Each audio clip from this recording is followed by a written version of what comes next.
Drone uçurmayı bilmiyorum diyorsanız artık bilmek zorunda olmayabilirsiniz. Çünkü elimde tuttuğum bu küçük cihaz avucumdan kendi başına havalanıyor, beni tanıyor, hareketlerimi takip ediyor ve çekimlerde kumandaya bile de ihtiyaç duymadan kişisel kameramanım gibi çalışıyor. Ama DJI Neo 2'nin asıl olayı küçük olması değil. DJI burada yeni bir drone üretmekten çok drone kullanmayı bilmeyen insanların bile tek başına etkileyici görüntüler çekmesini sağlamış. Peki gerçekten bunu başarabildi mi? Yoksa birkaç çekimden sonra çantanın bir köşesinde unutulacak bir teknoloji ürünü mü? Bugün size göstereceğim cihaz DJI'nin üretmiş olduğu Neo 2 Fly More Combo paketine sahip olan ürünü. Ve bu videoda sadece teknik özellikleri okuyup geçmeyeceğiz. Bu cihazın bir kameramanın yerine alıp alamayacağını birlikte göreceğiz. Nasıl mı? Hazırsak başlıyoruz.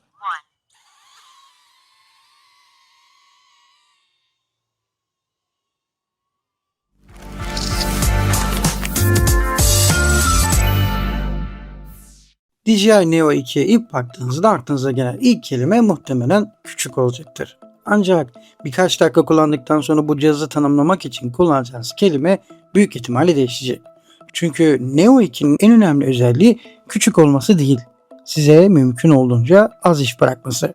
Geleneksel bir drone kullanmak istediğinizde önce ne yapıyorsunuz? Çantayı açıyorsun, drone'u çıkartıyorsun, kumandayı hazırlıyorsun, telefonu bağlıyorsun, kumandayı, uygulamayı açıyorsun, uydu bağlantısını bekliyorsun, uçuş alanını kontrol ediyorsun, kamera ayarlarını yapıyorsun ve bütün bunlardan sonra kayda başlayabiliyorsun. DJI Neo 2 ise bu süreci mümkün olduğunca kısaltmaya çalışıyor. Cihazı eline alıyorsun, çekim modunu seçiyorsun, avucunu açıyorsun ve birkaç saniye sonra hemen kamera havada sizi takip etmeye başlıyor. İşte Neo 2'nin asıl farkı burada ortaya çıkıyor. Bu cihaz nasıl drone uçurabilirim sorusuna cevap vermeye çalışmıyor. Drone kullanmayı düşünmeden nasıl görüntü çekebilirim sorusuna cevap vermeye çalışıyor. Bu ikisi birbirinden tamamen farklı arkadaşlar. Çünkü bugüne kadar drone satın almak isteyen birçok insanın önündeki en büyük engel yalnızca fiyat değildi. Drone'u kontrol etmekte. Bir yere çarpma korkusuydu. Yanlış bir hareket yapıp cihazı kaybetme endişesiydi. DJI Neo 2'nin en büyük iddiası daha önce drone uçurmamış ancak içeriklerinde farklı görüntüler eklemek isteyen insanlar için. Üstelik Neo 2'nin en önemli avantajlarından biri de DJI'nin daha büyük ve daha profesyonel modellerine göre daha uygun fiyatlı ve ulaşılabilir seçenek olması. Ancak burada uygun fiyatlı ile ucuz kelimelerini birbirine karıştırmamak gerekiyor. Özellikle elimdeki 3 bataryalı şarj istasyonlu ve RC kumandalı Flymore Combo paketi hala ciddi bir satın alma kararı. Fakat daha önce hiç drone kullanmamış, doğrudan çok daha pahalı ve karmaşık modellere yatırım yapmak isteyen birisi için Neo 2 kullanım kolaylığı, kamera özellikleri, güvenlik sistemleri ve kutudan çıkan ekipmanlarıyla birlikte değerlendirildiğinde drone dünyasına daha ulaşılabilir bir giriş kapısı oluşturuyor. Ancak uygun fiyatlı olması tek başına yeterli değil elbette. Çünkü bir ürün kolay kullanılabilir ve uygun fiyatlı olabilir ama birkaç kullanımdan sonra sıkıcı bir oyuncağa dönüşebilir. Peki Neo 2 gerçekten içerik üretimi aracı mı yoksa yalnızca teknolojik bir eğlence ürünü mü? Bunu anlamak için önce cihazın kendisini biraz daha yakından bakalım.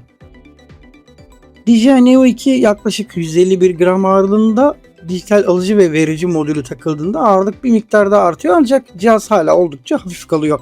Elinize aldığınızdaki o ilk şaşırdığınız şey de bu oluyor zaten. Çünkü görüntülerde daha büyük görünen cihaz elinizde gerçekten küçük duruyor. Gövdenin çevresindeki tam kapsamlı pervane korumaları da tasarımın ayrılmaz bir parçası. Bunlar sonradan takılmış aksesuarlar gibi görünmüyor. Doğrudan cihazın kullanım mantığına hizmet ediyor. Çünkü Neo 2 insanlara yakın uçmak için tasarlanmış bir drone.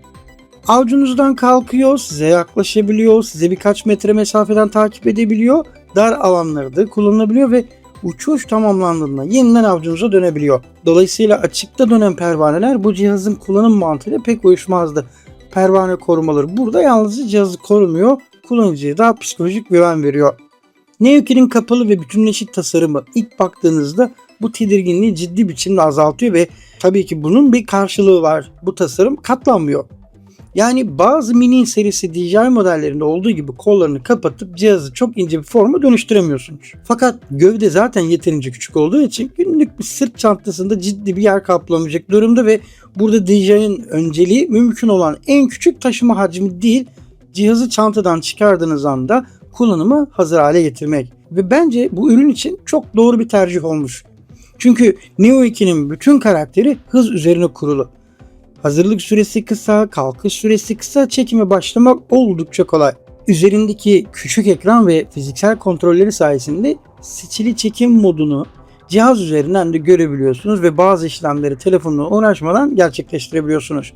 Bu arada bu ürünü gerek telefondan, gerek telefona gerek kalmadan, gerek kumandadan da kontrol edebiliyorsunuz. Yani DJI akıllı özellikleri arttırırken de cihazın kendisini gereksiz yere karmaşıklaştırılmamış. Ancak dışarıdan küçük ve sade görünen bu gövdenin içinde beklediğinizden çok daha fazla teknoloji var. Şimdi biraz rakamlara girelim ama teknik özellikleri yalnızca okuyup geçmeyelim. Bu özelliklerin gerçek hayatta ne işe yaradığını konuşalım öncelikle. DJI Neo 2'nin merkezinde 1/2 inç büyüklüğünde CMOS görüntü sensörü bulunuyor. Kamera 12 megapiksel çözünürlüğünde fotoğraflar çekebiliyor. Lensin diyaframı değeri ise f/2.2. Video tarafında 4K çözünürlükte saniyede 60 kareye kadar kayıt yapabiliyor. Daha yavaş ve etkileyici görüntüler oluşturmak istediğinizde ise 4K çözünürlükte saniyede 100 kare kadar ağır çekim seçeneği de bulunuyor. Dikey içerikler üretenler için ise 2.7K çözünürlükte dikey video kaydı da destekleniyor.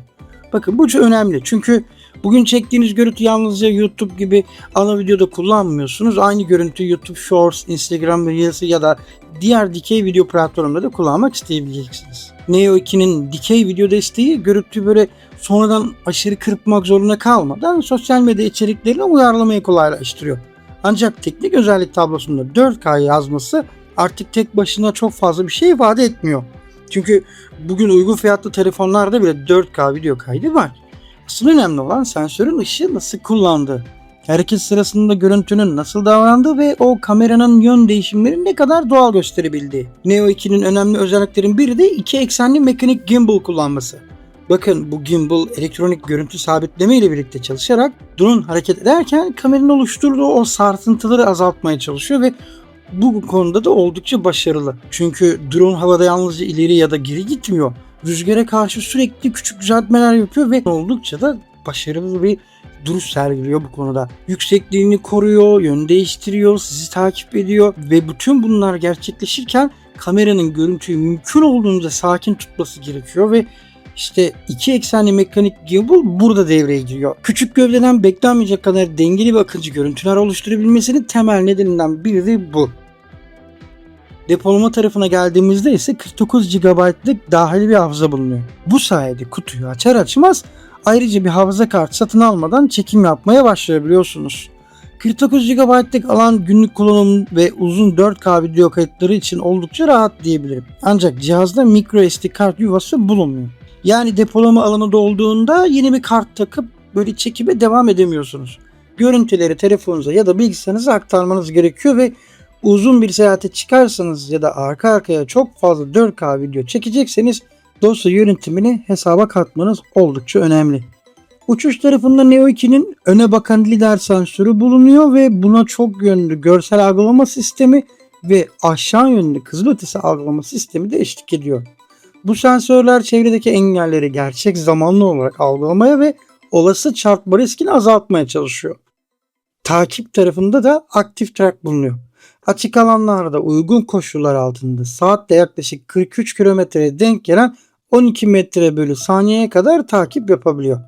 Bunun yanında Selfie Shot, Quick Shot, Master Shot ve Dolly Zoom gibi otomatik çekim modları da bulunuyor. Yani cihaz yalnızca sizi takip edip düz bir görüntü çekmiyor. Doğru modu seçtiğinizde çevrenizde hareket edebiliyor ve sizden uzaklaşabiliyor. Yükselerek bulunduğunuz ortamı gösterebiliyor ve daha sinematik kamera hareketlerini otomatik biçimde oluşturabiliyor. Neo 2'yi ilk kez kullanmadan önce yapmanız gereken şey bataryalarını tam olarak şarj etmek. Ardından telefonunuza DJI Fly uygulamasını kurmanız gerekiyor. Bu cihazın kutusunun üzerindeki kare kodu da bulabiliyorsunuz. Uygulamayı açtıktan sonra DJI hesabınıza giriş yapıyorsunuz. Drone'u açıyor ve uygulamadaki bağlantı adımlarını takip ediyorsunuz. Bu arada bir not söylemek istiyorum. Uygulamayı açtıktan sonra eğer DJI hesabınıza oturum açmazsanız cihazın yani drone'un sizden uzaklaşabilecek mesafesi maksimum 40 metre ile sınırlı. DJI oturumunuzda hesabı açtığınız zaman bu mesafe 500 metreye kadar ilerleyebiliyor. İlk bağlantıda cihazın etkinleştirilmesi ve varsa güncel yazılımın yüklenmesi gerekebilir. Burada acele etmemek önemli çünkü özellikle ilk uçuş öncesi drone'un, kumandanın ve bataryaların güncel yazılımla çalıştığından emin olmak daha sağlıklı olacaktır. Drone'u açmak için bataryanın üzerindeki güç düğmesini önce kısa süre basıp ardından tekrar basılı tutuyorsunuz. Sonra RC kumandayı açarken de aynı yöntem kullanıyorsunuz. Telefonunuzu kumandanın üst bölümündeki tutucuya yerleştirebilir veya uygun bağlantı kablosuyla kumandaya bağlayabilirsiniz. Bunlarla uğraşmak istemiyorum diyorsanız da DJI Fly uygulamasını telefonunuzda açtığınızda telefon ekranında drone kamerasından gelen canlı görüntüyü anlık olarak görebiliyorsunuz. Bu drone'u kullanırken 500 metre bir mesafeyi kat ettiğimde anlık görüntüde kesinlikle bir takılma ya da böyle bir kasma gibi herhangi bir sorunla karşılaşmadım. Ekranda batarya seviyesi, uydu balansı, uçuş yüksekliği, mesafe, kamera ayarları ve uçuşla ilgili diğer bilgileriniz yer alıyor. İlk uçuşu mümkünse açık, geniş ve çevresinde ağaç, elektrik kablosu ya da insan kalabalığı bulunmayan bir alanda yapmak gayet mantıklı olacaktır. Çünkü Neo 2'nin engel algılama sistemi olsa da ilk uçuşta cihazın nasıl tepki verdiğini öğrenmek için kendinize geniş bir alan bırakmanız gerekiyor. Neo 2'nin farkı bütün bunları öğrenmeden de bazı çekimleri yapabilmesi. Drone'unuzu kendinize doğru çeviriyorsunuz, kamera size bakacak şekilde üzerindeki ekran ve düğme yardımıyla istediğiniz çekim modunu seçiyorsunuz. Sonra cihazı avucunuzun üzerinde düz biçimde tutuyorsunuz ve kalkış düğmesine bastığınızda Neo 2 avucunuzdan otomatik olarak havalanıyor ve seçtiğiniz kamera hareketlerini gerçekleştirmeye başlıyor. Çekim tamamlandığında da avuca dönüş özelliği sayesinde elinizi uzatıyorsunuz. Neo 2 avucunuzu algılıyor, size doğru geliyor ve kontrollü biçimde elinize iniş yapıyor. Teoride oldukça kolay görünüyor ama benim için asıl önemli olan drone'un gerçek kullanımda nasıl hissettireceği. Çünkü hayatımda ilk kez bir drone'u avucumdan havalandıracağım ve muhtemelen ilk birkaç saniye görüntü kalitesinden çok cihazın gerçekten havada kalıp kalmadığına bakacağım. Ancak DJI'nin iddiası da tam olarak burada başlıyor. Size önce uçmayı öğretmek yerine ilk dakikalardan itibaren görüntü çekebilmenizi sağlamak. Üstelik Neo 2'yi kullanmanın tek yolu RC kumanda veya cihaz üzerindeki düğmeler değil. Çünkü mobil uygulama bu küçük drone için kullanım şeklini ciddi biçimde değiştiriyor. DJI Fly uygulamasını Neo 2'nin yalnızca ilk kurulumunu yaptığınız bir uygulama değil, aslında cihazın kontrol merkezi. Uygulama üzerinden drone üzerindeki canlı kamera görüntüsünü görebiliyorsunuz, çekim modları arasında geçiş yapabiliyorsunuz, video çözünürlüğünü değiştirebiliyorsunuz ve kamera ayarlarına ulaşabiliyorsunuz hepsini kolaylıkla. Drone uçuş bilgilerini takip edebilir, batarya seviyelerini görebilir ve güvenlik ayarlarını yönetebiliyorsunuz. Neo 2'yi ayrı bir kumanda ile kullanmadan DJI Fly uygulaması üzerinden sanal kontrol kollarıyla telefon üzerinden de yönlendirebiliyorsunuz ki oldukça kolay arkadaşlar. Yani telefonun ekranındaki sanal kumandalar sayesinde drone hareket ettirmek oldukça kolay. Elbette fiziksel kontrol kollarının verdiği hassasiyeti dokunmatik ekrandan beklemek gerekiyor çünkü özellikle daha kontrol uçuşlarda ve hassas kamera hareketlerinde RC kumanda çok daha doğal bir deneyim sunuyor. Ancak hızlı bir çekim yapmak ya da yanınızda kumanda yokken cihazı kullanmak istediğinizde telefon üzerinden kontrol önemli bir esneklik sağlıyor. Uygulamanın en ilginç özelliklerinden biri de sesli kontrol desteği. Koşarken, yürürken ya da bisiklet sürerken telefonunuz ya da uyumlu bir Bluetooth kulaklığınız üzerinden sesli komutlar verebiliyorsunuz ve bu özellikle tek başına içerik üretenler için oldukça önemli. Aynı anda hem hareket edip hem drone'u kontrol etmeye çalışmak zorunda kalmıyorsunuz. Üstelik telefon üzerinden ses kaydı da yapılabiliyor. Sistem pervanenin oluşturduğu o yoğun sesi akıllı biçimde azaltmaya çalışıyor. Bu sayede drone sizi takip ederken konuşabilir ve görüntüyle birlikte kullanabilecek bir ses kaydı oluşturabilirsiniz. Tabi gerçek hayatta ses kalitesinin çevredeki rüzgar ya da telefonun veya kulaklığın mikrofonunda bulunduğunuz ortama göre de değişeceğini unutmamak gerekiyor arkadaşlar. Ama tek başına içerik üreten biri için böyle bir seçeneğin bulunması önemli. Çünkü Neo 2 burada yalnızca havadan görüntü çeken bir cihaz olmaktan çıkıyor. Görüntüyü çeken, sizi takip eden ve konuşmanızı kaydetmeye yardımcı olan küçük bir çekim sistemine dönüşüyor. Bir kameraman gibi düşünün. Çekim bittikten sonra görüntüleri kullanmak için bilgisayar başına geçmek zorunda da değilsiniz. Çünkü üzerinde quick transfer özelliği var ve bu sayede drone'daki görüntüleri kablosuz olarak telefonunuza ve inanılmaz derecede hızlı bir şekilde aktarabiliyorsunuz. Videoyu çekiyorsun, telefonuna indiriyorsun, düzenliyorsun ve doğrudan sosyal medyada paylaşabiliyorsun. Bu süreç özellikle kısa video üreten kullanıcılar için ciddi derecede bir kolaylık sağlıyor. Çünkü bazen iyi bir görüntünün değerini düşüren şey o görüntü kalitesi değil. Onu kullanıma hazır hale getirmek için gereken uzun işlemler oluyor. Neo 2 ise çekimleriyle paylaşım arasındaki süreyi mümkün olduğunca azaltmaya çalışıyor. Ancak uygulama ne kadar iyi olursa olsun günün sonunda görüntü oluşturan şey kamera. Ve şimdi küçük gövdedeki bu kameranın gerçekten neler yapabildiğine bakalım. Neo 2'nin 1/2 inç büyüklüğündeki small sensörü, 12 megapiksel çözünürlük ve f/2.2 diyaframla çalışması, gün ışığında görüntüleri canlı, detaylı ve sosyal medya kullanımı için fazlasıyla yeterli görünüyor. YouTube videolarında kullanılacak olan geniş hava görüntüler için de oldukça etkileyici sonuçlar oluşturabiliyor. Özellikle sahil yürüyüşleri, doğa görüntüleri, bisiklet sürüşleri, koşu, gezi videoları, araç dışı çekimler ya da bulunduğunuz ortamı göstermek için kullanılan böyle birkaç saniyelik geniş hava görüntüleri. Neo 2 tam olarak bu alanlarda oldukça iddialı çünkü izleyici o görüntüyü gördüğünde kameranın sensörü boyutunu düşünmüyor. Açının etkisine bakıyor ve havadan gelen o hareketli bir görüntü sıradan bir sahneden çok daha büyük bütçeli bir prodüksiyon gibi gösterebiliyor ve burada 2 eksenlik mekanik gimbal'ın etkisi gerçekten önemli. Drone sizi takip ederken yalnızca havadan hareket etmiyor, aynı anda yön değiştirebiliyor, rüzgara karşı pozisyonu düzeltiyor, yüksekliğini koruyor ve bütün bunlar gerçekleşirken kameranın görüntüyü mümkün olduğunca sakin tutması gerekiyor. 2 eksenlik mekanik gimbal elektronik görüntü sabitleme ile birlikte çalışarak küçük gövdeden beklenmeyecek kadar dengeli görüntüler üretebiliyor. Ancak beklentiyi doğru kurmak gerekiyor.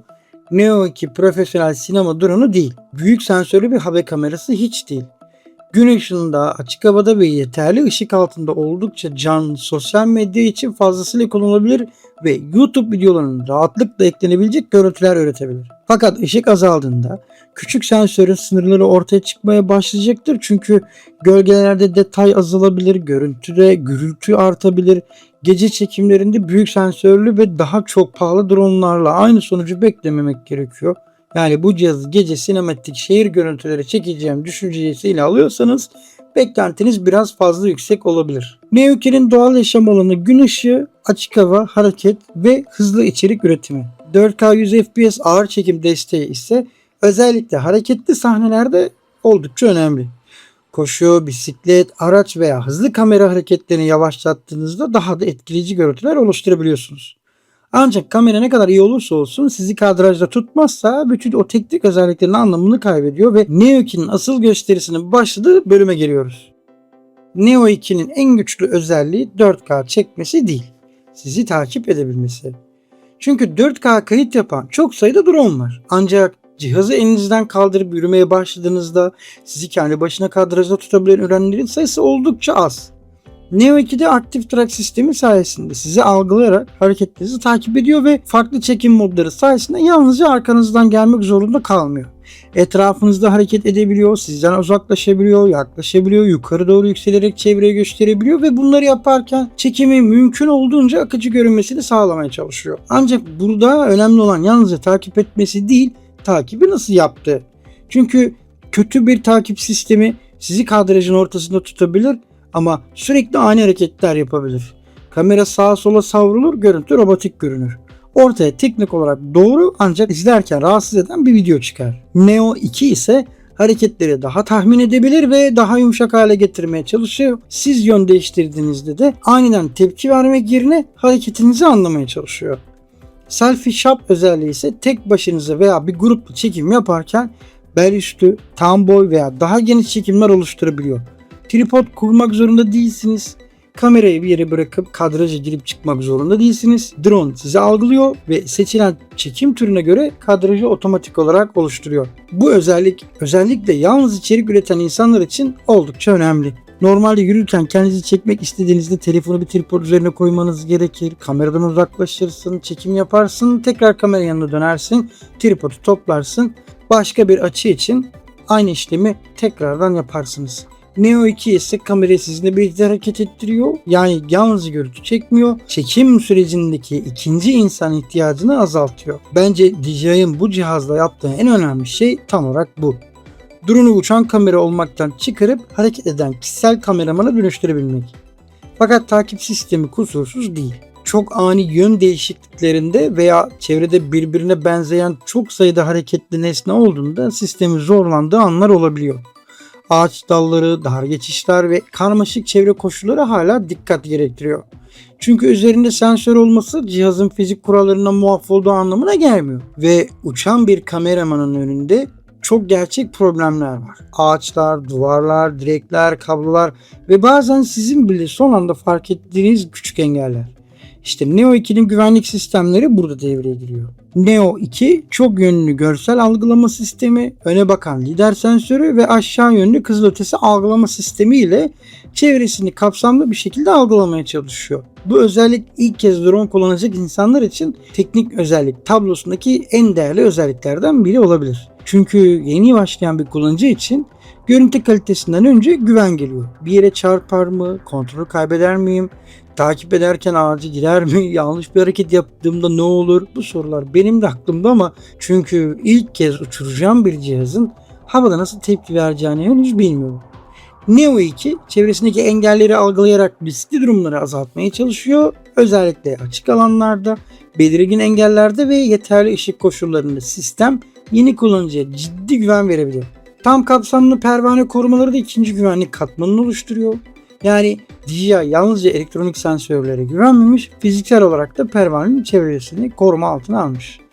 Ancak burada çok net olmak gerekiyor. Engel algılama sistemi çarpışma ihtimalini azaltıyor. Çarpışma imkansız haline getirmiyor.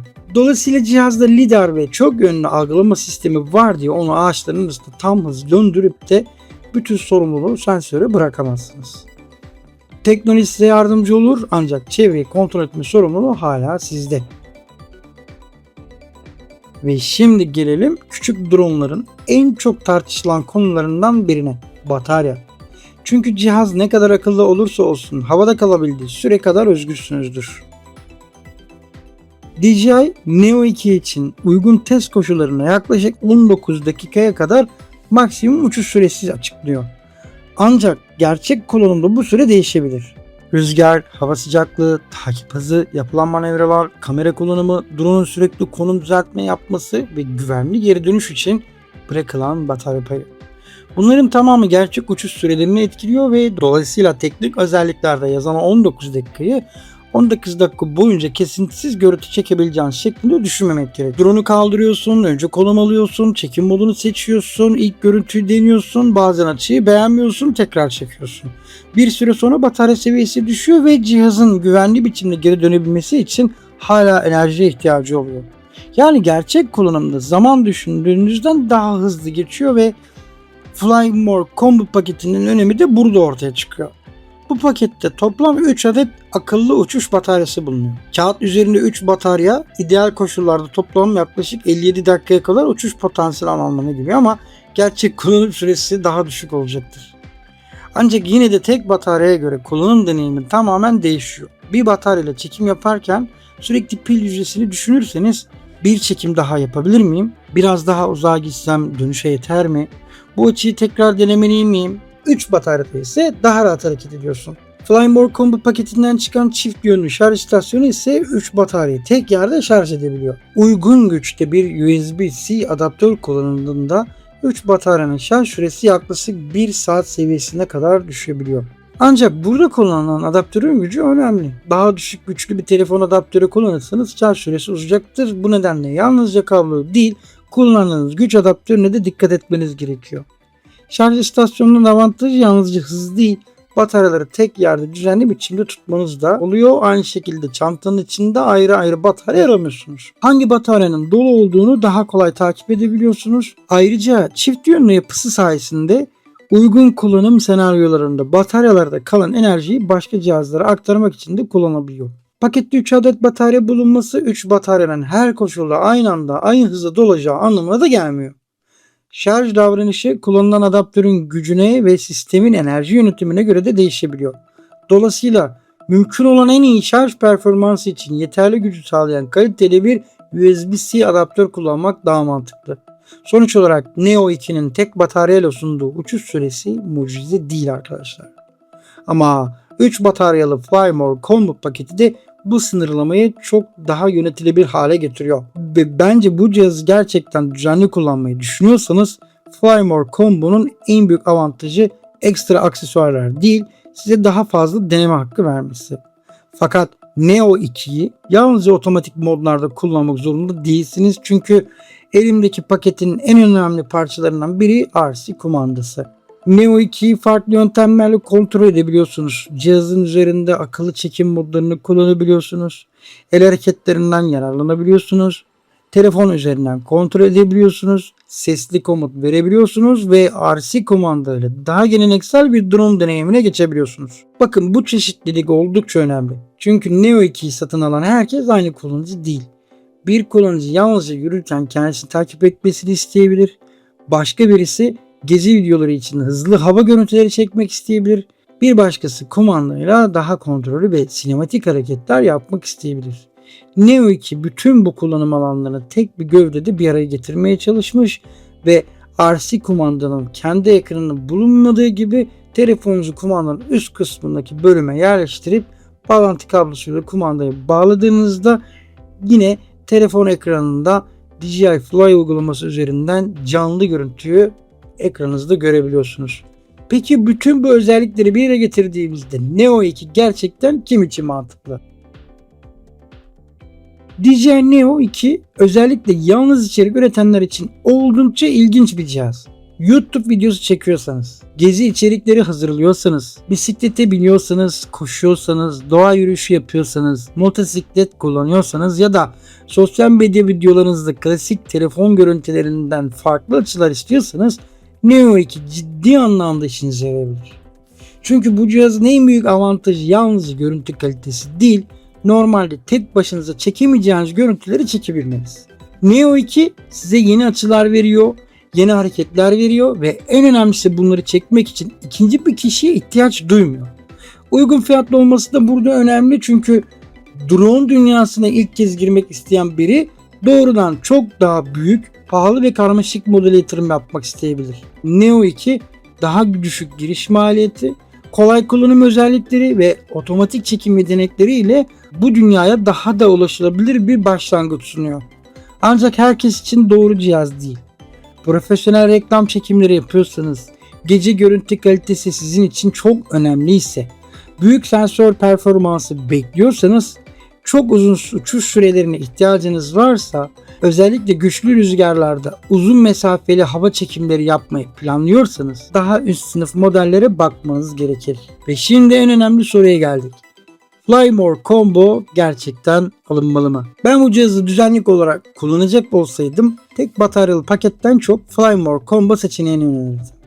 Sebebi kutudan daha fazla parça çıkması değil, Neo 2'nin kullanım mantığının birden fazla bataryaya ihtiyaç duyması. Neo 2'nin farklı kullanım şekillerini tek pakette satın alıyorsunuz. Ancak uygun fiyatlı olduğunu söylerken şunu da unutmamak gerekiyor. Flymore Combo hala ciddi bir harcama.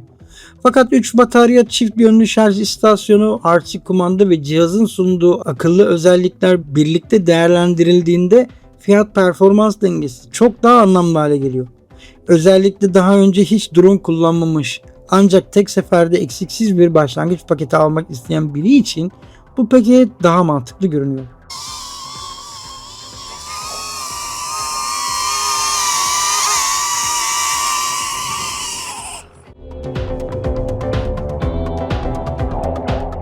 DJI Neo 2 kusursuz değil. Uçuş süresi daha uzun olabilirdi elbette. Micro SD kart yiyorsa olabilirdi. Düşük ışık performansı da daha güçlü olabilirdi. Küçük ve hafif gövdesi nedeniyle zorlu hava koşullarına, özellikle çok rüzgarlı koşullarda diğer profesyonel dronların vermiş olduğu performansı vermeyebilir. Ancak bu cihazın başarısını yalnızca eksilerine bakarak değerlendirmek elbette doğru olmaz. Çünkü Neo 2'nin amacı en iyi kameraya sahip olmak değil. En uzağa uçmak hele hiç değil.